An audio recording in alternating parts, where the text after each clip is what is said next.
Hit ചിത്രങ്ങളിലൂടെ മലയാളികൾക്ക് സുപരിചിതയായി മാറിയ പ്രിയങ്കരിയായ നടിയാണ് നസ്രിയ നസീം. സിനിമയിൽ നിന്ന് വലിയൊരു ഇടവേളയെടുത്ത താരം എന്ന് മടങ്ങിവരും എന്നെല്ലാവരും ചോദിച്ചിരുന്നു. പിന്നാലെ പൃഥ്വിരാജിനൊപ്പമായിരുന്നു നസ്രിയയുടെ മടങ്ങിവരവ്. ഫഹദ് ഫാസിലിന്റെ ഭാര്യയായപ്പോഴും നസ്രിയ നസീം എന്ന കുട്ടിത്താരത്തെ തന്നെയാണ് നമ്മൾ മലയാളികൾ ഇന്നും ഇഷ്ടപ്പെടുന്നത്. ചെറുപ്പത്തിൽ തന്നെ സിനിമയിലേക്ക് എത്തിയ ആളാണ് നസ്രിയ. അതുകൊണ്ട് തന്നെ നിരവധി താരങ്ങളുമായി ആത്മബന്ധവും താരത്തിനുണ്ട്. നടൻ മമ്മൂട്ടിയുടെ കുടുംബവുമായി വലിയ അടുപ്പമാണ് നസ്രിയയ്ക്കും ഫഹദ് ഫാസിലിനും ഉള്ളത്. എന്തുകൊണ്ടാണ് നസ്രിയ സിനിമയിൽ നിന്ന് മാറി നിൽക്കുന്നത് എന്ന ഒരുപാട് ചോദ്യങ്ങൾ ഉണ്ടായിരുന്നു.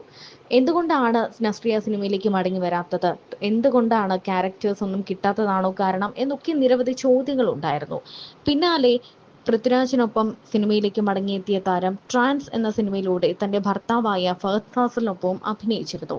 ഇപ്പോൾ സൂക്ഷ്മദർശിനി എന്ന സിനിമ വലിയ തരംഗം സൃഷ്ടിച്ചുകൊണ്ട് മുന്നേറുമ്പോൾ നസ്രിയയുടെയും ബേസിലിന്റെയും കോംബോയാണ് ഇപ്പോൾ സോഷ്യൽ മീഡിയ നിറയുന്നത്. 4-5 വർഷത്തെ ഇടവേളയ്ക്ക് ശേഷം നടി നസ്രിയ മലയാള സിനിമയിലേക്ക് തിരിച്ചു വന്നിരിക്കുന്നത് ആഘോഷമാക്കുകയാണ് ആരാധകർ. ബേസിൽ ജോസഫിനൊപ്പം സൂക്ഷ്മദർശിനി എന്ന സിനിമയിലൂടെയാണ് നടിയുടെ തിരിച്ചുവരവ്.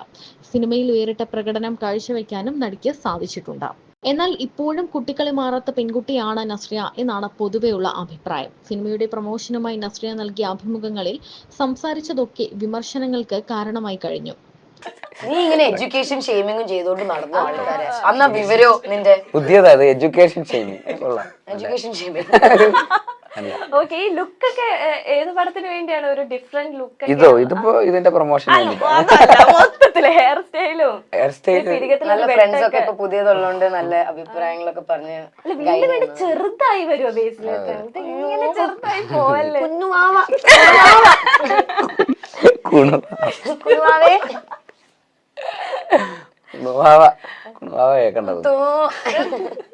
ഏത് പടത്തിന്റെ മേക്ക് ഓവർ ചെയ്ത്? മരണമാസ്. ഓ, മുടി മരണമാസിന്റെ അല്ല, അത് വേറെ റിയൽ ലൈഫ് മാസ്. ഇതെന്ത് കട്ടാ? ഇതിന്റെ cut bus conductor conductor add ചെയ്യണം. ബസ് കട്ട് അതിന്റെ ഒപ്പം തന്നെയാണ് ഇവിടെ ഒരു വെട്ട്. അത് മരണമാസിലെ വെട്ട. അത് മരണമാസിലെ വെട്ട. ഓക്കെ, ഇനി സൂക്ഷ്മദർശിനി. ആ ഇടയ്ക്കിടയ്ക്ക് ഒരു സൂക്ഷ്മദർശിനി. എനിക്ക് ആദ്യത്തെ കുറച്ച് ദിവസം അങ്ങനെയായിരുന്നു. ഭയങ്കര പാടൊന്ന് പ്രൊണൗൺസ് ചെയ്യാൻ. എങ്ങനെയാണ് ഈ സൂക്ഷ്മദർശിനിന്റെ അർത്ഥം എന്താണെന്നറിയോ? മറ്റേ ഇതാണോ, മാഗ്നിഫൈങ് ഗ്ലാസ് ആണോ? എല്ലാരും നിന്നെ പോലെ പ്രിപ്പയർ ചെയ്യാതല്ല പണിക്ക് ഇറങ്ങുന്നത് കേട്ടാ. അറിയാം, തെലുങ്ക് വേടാന്നൊക്കെ പറഞ്ഞ് ഇങ്ങനെ കുറെ പേര് in Telugu also Sookshmadarshini means the same. Okay, അങ്ങനെ കുറെ കമന്റ്സ്. ലാംഗ്വേജ് എനിക്കറിയാവുന്നേ. ഞാൻ തെലുഗു പഠനം ചെയ്തിട്ടില്ലേ, അതുകൊണ്ട് സൂക്ഷ്മദർശിനിയിലെ തെലുങ്ക് അതാണെന്ന് നിനക്ക് എങ്ങനെ അറിയാം? സൂക്ഷ്മദർശിനിയൊന്നും വിവേക് അത്രയ ഡയറക്ടർ, he understood immediately. ഞാൻ സൂക്ഷ്മദർശിനി എന്ന് പറഞ്ഞപ്പോൾ പറഞ്ഞു, ഓ സൂക്ഷ്മദർശിനി അതാണ് മീനിങ് ഇൻ. സൂക്ഷ്മദർശിനി എനിക്ക് പറയാൻ എനിക്ക് തോന്നുന്നു സംസ്കൃതമാണെന്നാണ് എനിക്ക് തോന്നുന്നത്. അപ്പൊ ബേസിക്കലി അതാ എനിക്ക് തോന്നുന്നു പറഞ്ഞാൽ എനിക്ക് ഉറപ്പില്ല, പക്ഷെ അതുകൊണ്ടായിരിക്കും എല്ലായിടത്തിലേക്കും ട്രാൻസ്ലേറ്റ് ചെയ്യപ്പെടുന്നത്. അങ്ങനെ എങ്ങനെയാണ് ഈ മൂവിയിലേക്ക് വന്നത് അത് ചോദിച്ചുകൊണ്ട് തന്നെ നമുക്ക് തുടങ്ങാം. ഇവനൊരു ഓപ്പർച്യൂണിറ്റി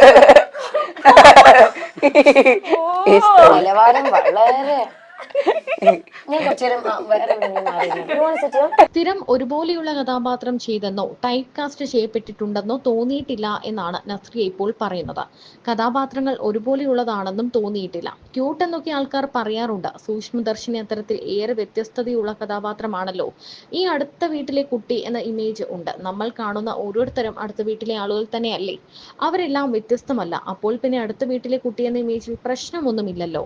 അങ്ങനെ പലതരത്തിലുള്ള അടുത്ത വീട്ടിലെ കുട്ടിയാകാൻ തനിക്ക് പറ്റിയിട്ടുണ്ടെന്നാണ് വിശ്വാസം എന്നും നസ്രിയ പറയുന്നു. എങ്ങനെയുണ്ടായിരുന്നു വെഡിങ്സും കാര്യങ്ങളൊക്കെ? എങ്ങനെയായിരുന്നു? ഏറ്റവും അടുത്ത ആൾക്കാരൊക്കെ ആയിട്ട് അടിപൊളിയായിരുന്നു. ഈ ഭഗത്തേക്ക് ഇപ്പൊ ഇൻസ്റ്റാഗ്രാമിൽ അല്ലെങ്കിൽ സോഷ്യൽ മീഡിയയിൽ ഒന്നും സജീവമല്ലല്ലോ. അപ്പൊ എങ്ങനെയാണ് ഈ കാര്യങ്ങളൊക്കെ അപ്ഡേഷൻസ് ഒക്കെ ചേച്ചി എങ്ങനെയാണ്? എന്റെ ഫോൺ എടുത്ത് ഇങ്ങനെ നോക്കാറുണ്ട്. ഇൻസ്റ്റാഗ്രാമോ എല്ലാം ചെക്ക് ചെയ്യാറുണ്ട്. അത് പിന്നെ എപ്പോഴും ലൈക്ക് അപ്ഡേറ്റഡ് ആണ്. He's one of the most updated people. Like എല്ലാം അറിയാം. അതും മലയാളത്തിൽ നടക്കുന്ന മാത്രമല്ല ബാക്കിയുള്ള ലാംഗ്വേജസും ഒക്കെ.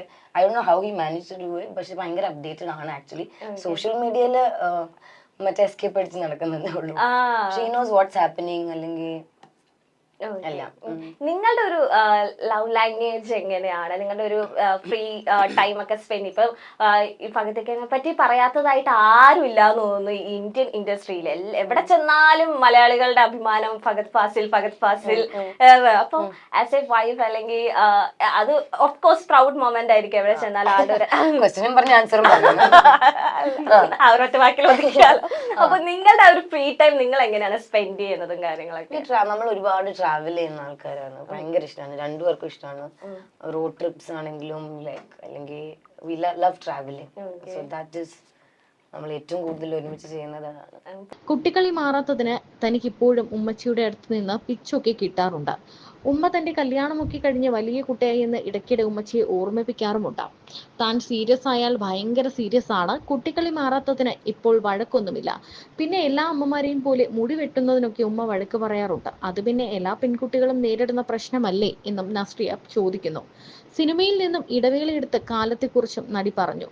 സിനിമയെ മിസ് ചെയ്യുന്ന സാഹചര്യം ഒന്നും ഉണ്ടായിട്ടില്ല. നന്ദി ചെറിയ പ്രായത്തിൽ ക്യാമറയ്ക്ക് മുന്നിൽ എത്തിയതിനാണ്. വിവാഹത്തിന് ശേഷം മാറി നിന്ന സമയത്തും സിനിമാ ജീവിതത്തിന്റെ ഭാഗം തന്നെയായിരുന്നു.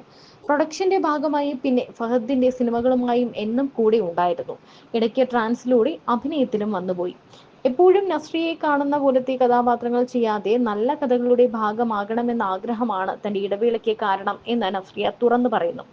അല്ലാതെ സിനിമ ചെയ്യാത്ത ഒരു ജീവിതം ഉണ്ടാകുമെന്ന് താൻ പറഞ്ഞിട്ടില്ല. ഇപ്പോഴുള്ള ഈ സ്റ്റേജിൽ താൻ ഭയങ്കര ഹാപ്പിയാണ്. താൻ വിശ്വസിക്കുന്ന കഥകൾ ചെയ്ത് തനിക്കും തനിക്ക് വേണ്ടപ്പെട്ടവർക്ക് വേണ്ടി സമയം കണ്ടെത്തി അങ്ങനെ ഒരു ജീവിതം ഇപ്പുറത്ത് നന്നായി പോകുന്നുണ്ട്.